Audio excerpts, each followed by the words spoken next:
Right now, your city is draining you, and you probably don't even know it. The streets, designed to stress you out, the noise, overloading your brain every second.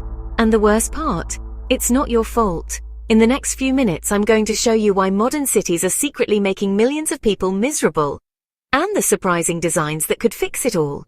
Let's get started. Your brain is ancient, a survival machine perfected over 200,000 years. It was built for quiet forests, slow rivers, and small groups of familiar faces. Then, we dropped it here, concrete in every direction, neon signs that scream for your attention, a sea of strangers, sirens slicing through the air. Your brain scrambles to process it all, but it can't. This is urban sensory overload. Too much information, too many decisions, too little time to rest. Your fight or flight system stays switched on, flooding your body with stress hormones. You feel tense, tired, distracted, and you can't even explain why. It's not that you're bad at city life. It's that your brain wasn't designed for this. And every second, the city is rewriting your biology. Now ask yourself, is your city built for you? Or for cars? Most cities after the 1950s were redesigned with one goal: move as many vehicles as fast as possible. That meant bulldozing neighborhoods to build highways, widening roads until sidewalks vanished, and replacing parks with endless parking lots. Shade trees, benches, safe crosswalks, too slow for traffic. In many places, walking to a grocery store is nearly impossible without risking your life. It's not just inconvenient, it's isolating. Every trip becomes a battle with speeding cars, dangerous intersections, and streets that feel hostile to people. We built cities for horsepower, not human connection. And when the environment treats you like an obstacle, your brain reacts, with stress, anxiety, and the constant feeling you don't belong here. There's a design principle called human scale, the idea that streets, buildings, and public spaces should feel natural to move through as a person. But in most modern downtowns, it's the exact opposite. You're surrounded by massive glass towers, blank concrete walls, and intersections so wide they feel like crossing a desert. There's nothing to rest your eyes on, no small details that make you feel welcome. Instead, you feel tiny, swallowed by steel and asphalt. When spaces are built to impress from a distance, they forget the people standing right there. Your brain notices the emptiness, the coldness, the lack of places to pause. And without warmth or familiarity, you start to disconnect. Not just from the space, but from the city itself. It's not just big, it's anti-human design. Your nervous system isn't built for non-stop stimulation. It needs pauses. It needs the shade of trees, the sound of water, the feeling of grass underfoot. But in many cities, those moments are rare or gone entirely. Green spaces get paved over for parking. Rivers are buried under concrete. Parks are fenced off or so tiny they feel like an afterthought. Instead of birdsong, you get sirens. Instead of fresh air, you get exhaust. Without nature, your body stays in a constant state of alert. Heart rate up, stress hormones pumping, mind never fully resting. Even a single tree-lined street can lower cortisol levels. But most cities make you search for one. When a city gives you nowhere to breathe, it's not just uncomfortable. It's like living life without ever exhaling. In nature, your eyes scan slowly. A horizon, a few moving shapes, the subtle shift of light through leaves. In the city, every surface is shouting at you. Billboards flash sales, menus crowd sidewalks, taxis carry ads, shop windows scream for attention, neon signs blink non-stop. Your brain evolved to scan for predators or food, maybe 5 to 10 key things at a time. Here, it's hundreds, every minute.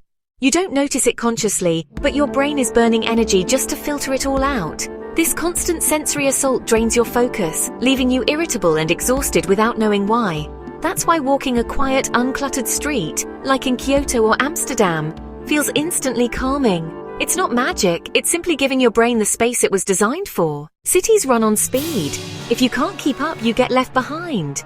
Your day starts with a rush hour commute, packed trains or gridlocked traffic, meetings back to back, lunch on the go, emails piling up faster than you can answer them. Even when you stop moving, the city doesn't. People surge past, sirens wail, deadlines loom. This constant forward motion triggers a low-level anxiety, a feeling that if you're not doing something right now, you're already behind. Your body never truly powers down. It's always braced for the next demand. The result? You mistake busyness for productivity, exhaustion for success. But living at this pace isn't natural. It's a treadmill with no off button, and the city's design is the one keeping it running. Here's the paradox. Cities are full of people, yet so many feel completely alone. Why? Because the design of our spaces decides how we interact. High-rise apartments keep neighbors stacked vertically but never connected. Sidewalks are crowded, yet no one makes eye contact. Cafes overflow with people, but half the tables are lit by phone screens, not conversation. Without plazas, courtyards, or local markets, the kinds of spaces where strangers naturally become acquaintances, connection fades. You become anonymous, unseen, unheard. And that disconnection isn't just emotional, it deepens the stress of city life. When we lose the small daily interactions that make us feel part of something bigger, the city stops being a community.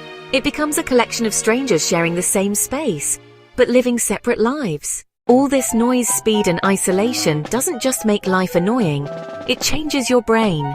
Studies show city dwellers are up to 40% more likely to experience anxiety and 20% more likely to face depression than people in rural areas. It's not personal weakness, it's environmental stress. Your nervous system is constantly on alert, your mind overloaded, your body reacting to stimuli it was never designed to endure. Even short walks through congested streets trigger micro-stresses that add up over time. Ignoring these effects isn't harmless. Cities that overlook mental health are creating a silent crisis. Millions of people living in environments that slowly wear them down. But there's hope. Understanding the problem is the first step toward designing cities that support the human brain, instead of exhausting it. The good news? Some cities are proving it doesn't have to be this way. Take Barcelona. With its superblocks, chaotic streets are transformed into peaceful zones filled with trees, benches, and people instead of cars. Paris is creating the 15-minute city, where everything, work, groceries, schools, cafes, is just a short walk or bike ride away. Copenhagen prioritizes human-scale streets, bike lanes, and green spaces on every corner. Even in dense Tokyo, narrow streets, calm residential zones, and clever urban planning create surprisingly serene pockets. And Seoul is turning overpasses into elevated parks, reconnecting people with nature.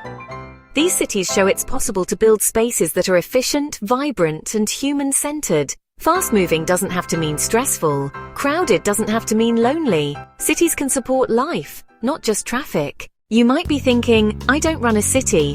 What can I do? More than you realize. Start by supporting policies that prioritize walkability, green spaces, and mixed-use neighborhoods. Advocate for better public transport and safer streets for cyclists and pedestrians. Even in your own home or business, choose human-centered design, spaces that feel comfortable, calm, and connected. Share ideas with your community. Push for small changes that add up. And most importantly, don't blame yourself for feeling overwhelmed. Your stress isn't a personal failing. It's a reaction to an environment that wasn't built for you. Cities can change, and we can influence that change. Every tree planted, every bench added, every walkable street created makes life better for everyone. The solution isn't just in design, it's in collective action. Because when cities feel like home, we all thrive.